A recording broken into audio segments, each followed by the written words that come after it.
रसूल करीम सल्लल्लाहु अलैहि वसल्लम ने फरमाया, सही मुस्लिम में है, ला तजअलू बुयूतकुम मकाबिर, तुम अपने घरों को कब्रिस्तान न बनाओ। फ़इन्नल बैतल्लज़ी, वो घर के जिसमें तुक़रअ फ़ीही सूरतुल बक़रा, जिसमें सूरतुल बक़रा की तिलावत की जाती है, शैतान उससे भाग जाता है।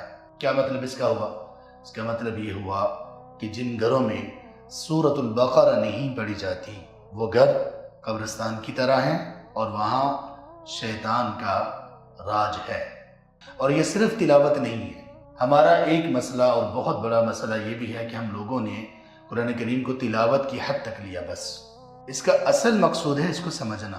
तो घरों में सूरतुल बक़रा पढ़े जाने का असल मकसद ये है कि उसके अहकामात की दोहराई होती हो, सीखना सिखाना होता। वो घर जिंदा लोगों का घर है, जिसमें ये नहीं वो मुर्दा है और शैतान उन पर हावी है।